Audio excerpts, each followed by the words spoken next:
May challenge ako sa'yo. Pag nasagot mo yung sagot, bibigyan kita ng 200 pesos. Ito.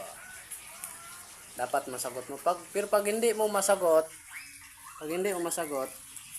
ito lang ang bigay ko sa'yo. Ito. 20. Yun, ito. Pag hindi masagot, ito. Pero pag nasagot mo ito, 200. Ano sa Tagalog ang ice cream?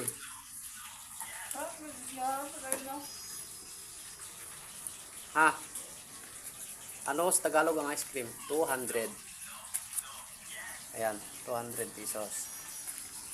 Ha? Super stick. Super stick, hindi. 200. Silikta mo dong. Bale. Ano sa Tagalog ang ice cream? Chocolate flavor.